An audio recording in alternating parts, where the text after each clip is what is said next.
Blessings, everyone.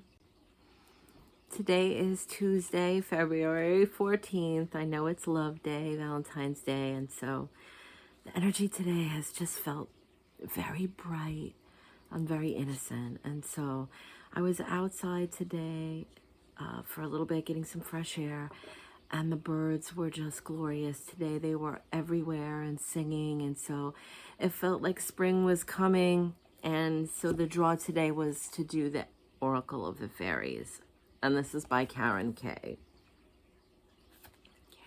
And also, I was pulled to get a message from the Flower Petal mini cards.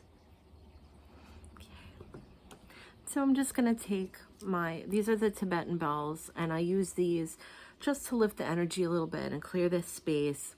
And I do 3 rings. The first one is for source, the second one is for spirit, and the third ring is for soul. And what that does is it aligns the energy of all 3 and brightens up the area just to bring through the message.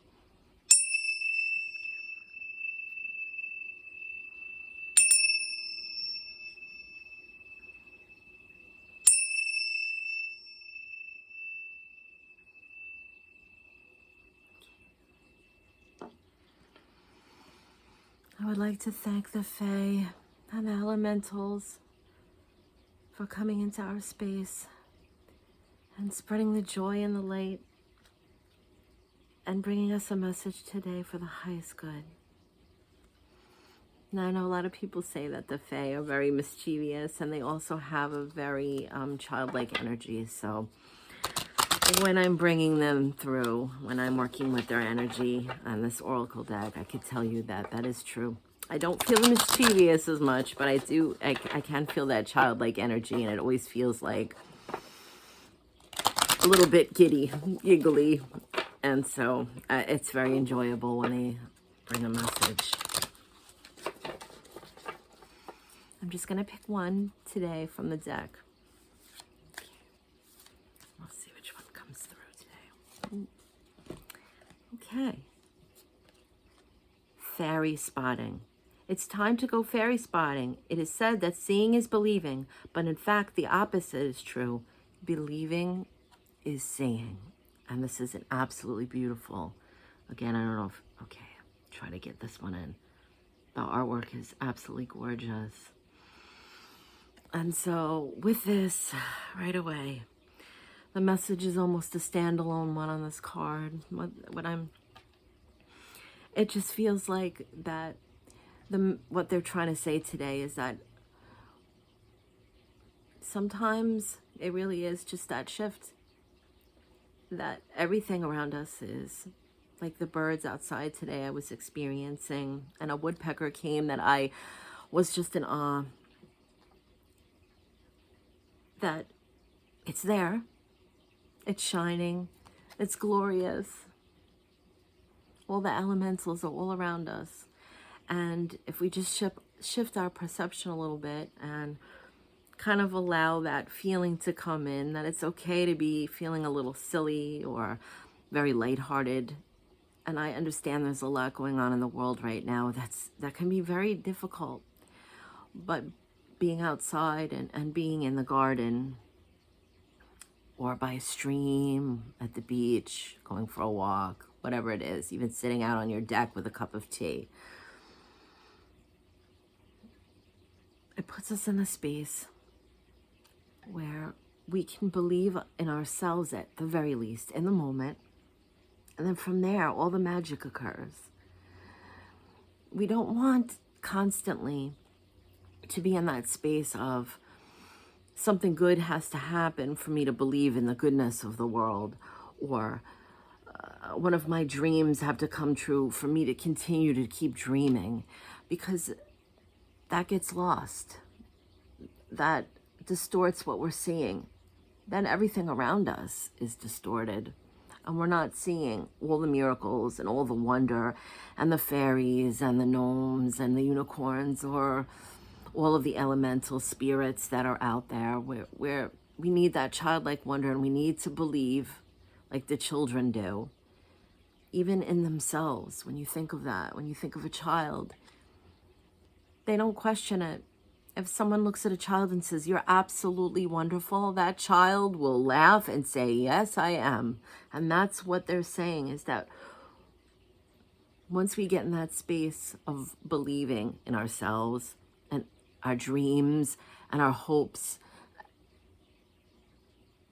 and our love, that it forms, it appears, it's right there. It's almost like saying, "Oh, I didn't realize." I am going to read from the book from this. Just be patient with me here finding this one. Okay, here we are. Have you ever seen a fairy? Maybe you have, but you try to explain it away with the voice of reason. Or perhaps you're a fully fledged believer, or better still, a knower. You know fairies exist. Fairies can appear to us in many different ways. Being sensitive and open to the experience is helpful when fairy spotting, as it allows us to be more receptive to seeing these magical spirits of nature. You could try to photograph fairies, even if you can't see them with your own eyes. A camera can often pick up a fairy essence, which may appear as a beam of light or a tiny orb. And the best place to do this is in nature, either in your garden or the woodlands. Midsummer's Eve is a particularly good time for the fairies. You're most likely to see a fairy if you care about nature and the environment. Then they are more willing to connect with you. And this, I can say from my experience, I have found to be absolutely true. I have built a pollinator garden, and I can say that the blessings of the Fae have been immaculate.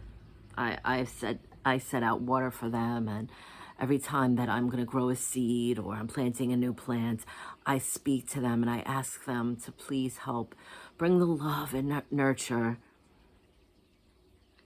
And some people even put the crystals in the garden. I know that the Fae like a lot of the different crystals. So if you have a crystal that maybe broke or isn't one that you feel that you're still working with anymore, you could just put the crystal in your garden somewhere, and it helps to bring the energy and the Fae.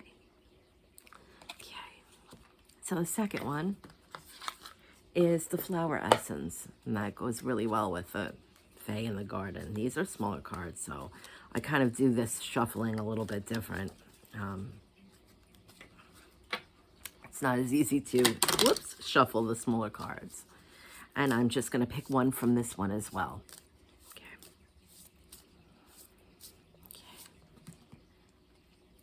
Daphne, what pleases us most shapes us. And so I'm getting with this one coming through that what they're saying is that, especially because today is Valentine's Day and there's a lot of focus on love, that we can allow that to shape us, shape our being, shape our attitude, shape our environment.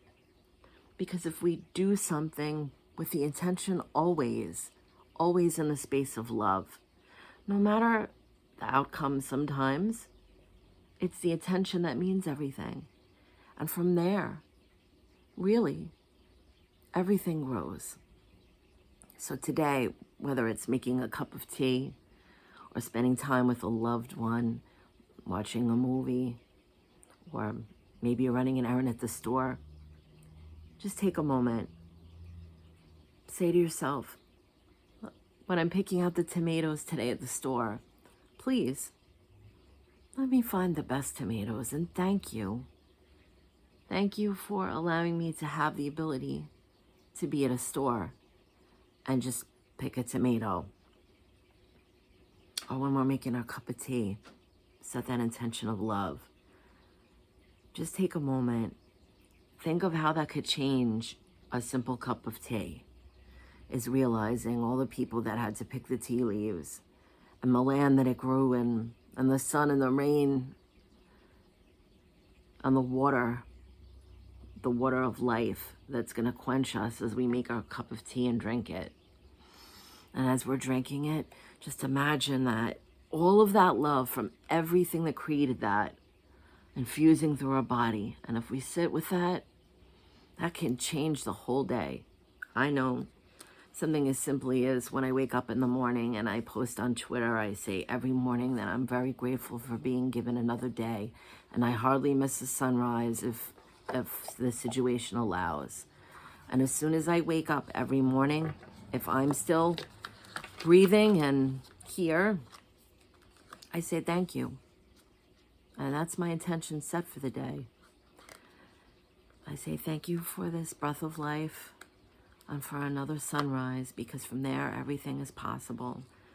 So I hope everybody is enjoying a beautiful Valentine's Day and just spreading the love, and maybe a little something from the reading today caught your attention and gave you something to smile about. I'm very grateful to be able to share with everybody. All my love to you, everyone. Happy Valentine's Day. Blessings.